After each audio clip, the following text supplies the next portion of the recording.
Caio, me fala um ingrediente injustiçado. Injustiçado.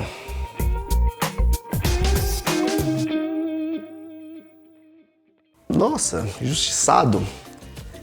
Eu vou falar de um que eu acho que é a berinjela, às vezes. Eu acho que às vezes a berinjela, tipo, mas eu não gosto de berinjela, ela pica a língua, tem tal negócio. Só que lá no nosso restaurante a gente faz uma berinjela, assim, que a gente até brinca que converte algumas pessoas, assim. Então acho que a berinjela pra mim se tornou um ícone, porque muitas pessoas vêm falar, mas eu não gosto de berinjela. Eu falo, vamos provar uma diferente? E daí quando as pessoas comem essa berinjela nossa, que é uma berinjela frita com um molhinho de miso e shoyu adocicado, eu sinto que dá uma convertida nas pessoas. Então eu gosto e eu penso no injustiçado ele, porque eu acho maravilhoso. Ninguém falou berinjela ainda. Muita gente falou em chuchu. Chuchu, tá. Muita gente falou em coentro. Sim. Ninguém falou em berinjela e eu concordo com você. Sabe por quê? A berinjela é danada. Ela exige um bom cozinheiro. Tem os detalhes. Tem detalhe, não dá pra preparar assim de qualquer jeito que ela fica sentida, não fica boa não. Sim, exatamente.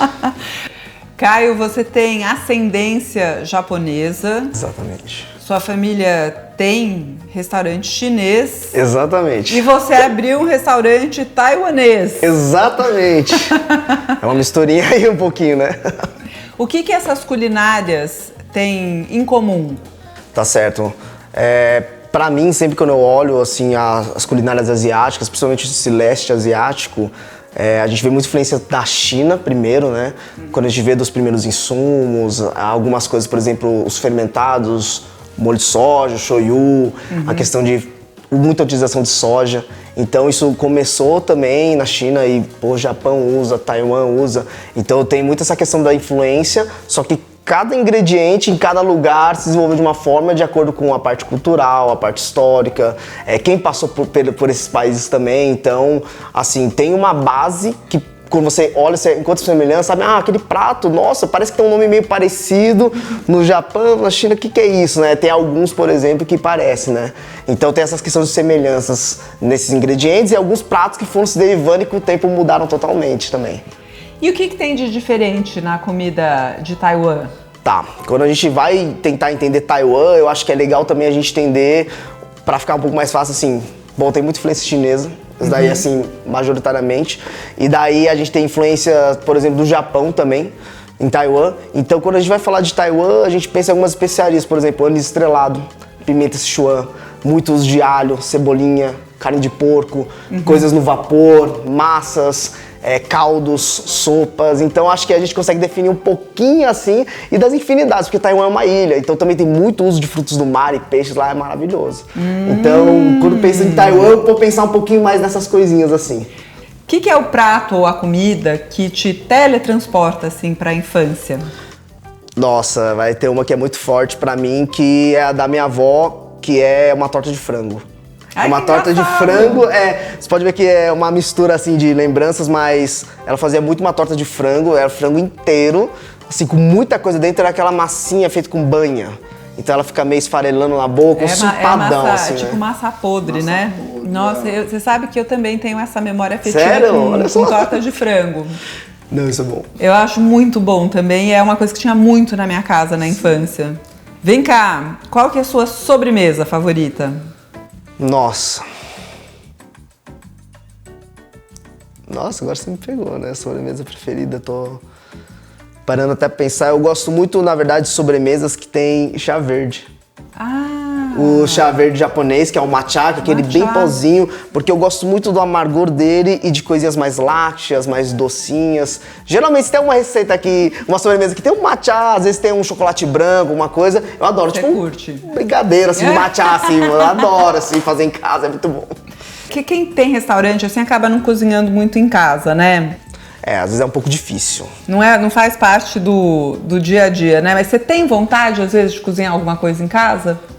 Tenho. Na verdade, eu sinto até, às vezes, meio saudade de cozinhar em casa. Mas quando dá, eu realmente gosto muito de coisas bem simples mesmo. Fazer um arroz com louro, um feijãozinho temperado, eu gosto muito de pimenta de cheiro também. E coisas simples assadas, por exemplo, botar uma cenoura, uma batata, uma cebola e assar com algum pedaço de frango, por exemplo, alguma coisa. São coisas simples, mas que eu, às vezes, tenho muita vontade de fazer uma coisinha pra...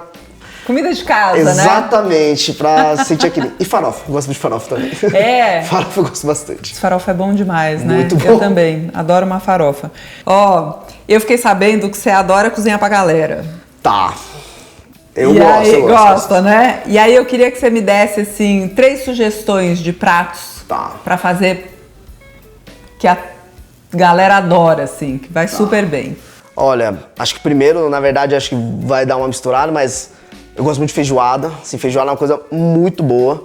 A muqueca baiana, assim, é uma coisa incrível. E sushi, né? Eu acho que é uma mistura muito grande, mas... Mas não na mesma refeição, Mas né? não na mesma refeição, assim, mas dá pra fazer pra galera e acho que todo mundo curte bastante, assim, e é bem divertido. Se eu te der, assim, sabe quando você cozinha um frango? Sobra um pouco?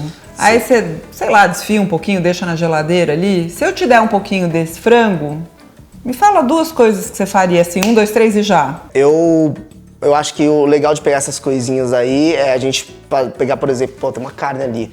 Eu acho que já poderia fazer um bolinho, alguma coisa com ela, porque justamente você consegue depois deixar ele prontinho, congelado, daí você pode fritar para algumas refeições. Acho que o primeiro seria esse.